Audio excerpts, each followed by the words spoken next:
కర్ణాటక రాజకీయాల్లో కీలక పరిణామాలు వేగంగా చోటు చేసుకుంటున్నాయి. సీఎం సిద్ధరామయ్య కాసేపట్లో గవర్నర్ను కలిసి తన రాజీనామా లేఖను సమర్పించినట్లు సమాచారం. ఇప్పటికే ఆయన తన మంత్రివర్గ సహచరులకు సీఎం పదవి నుంచి తప్పుకుంటున్న విషయాన్ని వివరించినట్లు తెలుస్తుంది.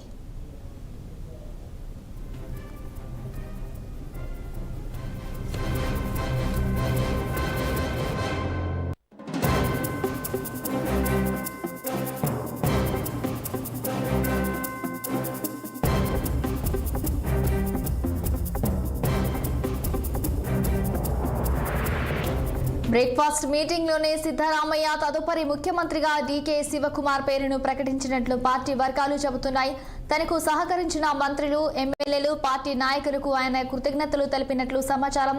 రాజీనామా సమర్పణ అనంతరం మధ్యాహ్నం 3 గంటలకు సిద్ధరామయ్య ప్రెస్ మీట్ నిర్వహించనున్నారు. ఇక మరోవైపు డీకే శివకుమార్ ఇంటి వద్ద ఆయన అభిమానులు సంబరాలు జరుపుకుంటున్నారు. బాణసంచా పేల్చుతూ కార్యకర్తలకు స్వీట్లు పంచుతూ ఆనందం వ్యక్తం చేస్తున్నారు.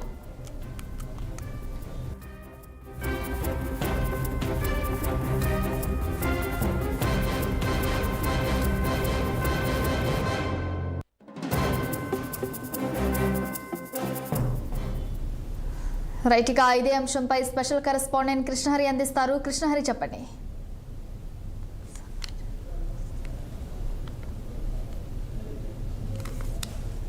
రెండు రోజులుగా కూడా ఏ విధంగా జరుగుతుంది అక్కడ రాజకీయ పరిణామాలు, ఈ పరిణామాలన్నీ కూడా పవర్ షేరింగ్ రాజకీయ మార్పు కూడా శ్రీకారం చుడుతున్న పరిస్థితి కనిపిస్తోంది.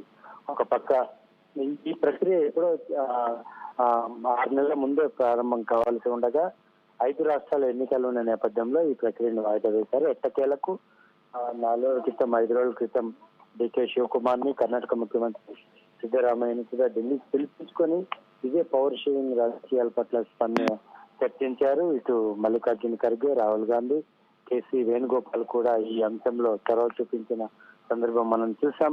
ఎట్టకేలకు సిద్ధరామయ్య ఆయన ముఖ్యమంత్రి పదవికి రాజీనామా చేసి ఆ పదవిని డీకే శివకుమార్ కి ఇచ్చేందుకు కూడా అంగీకరించారు.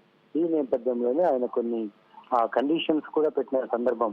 తనకు రాజ్యసభ కావాలని ఒకటి, తన కుమారుడికి క్యాబినెట్ పోర్ట్ఫోలియో కావాలని ఒకటి, ఈ 2 నిబంధనలు కూడా ఆయన ఏఐసిసికి వివరించారు. ఏఐసిసి కూడా అందుకు అంగీకరించిన సందర్భం మనం చూసాం.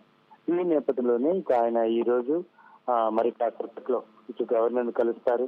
తన మంత్రి మండలి రద్దయినట్టు కూడా చెప్తారు.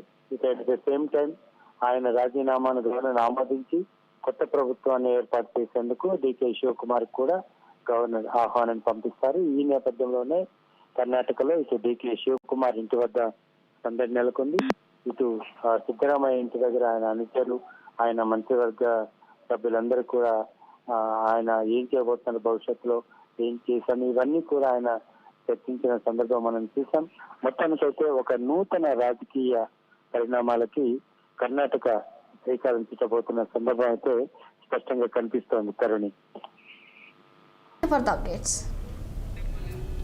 Right కృష్ణారి, thank you.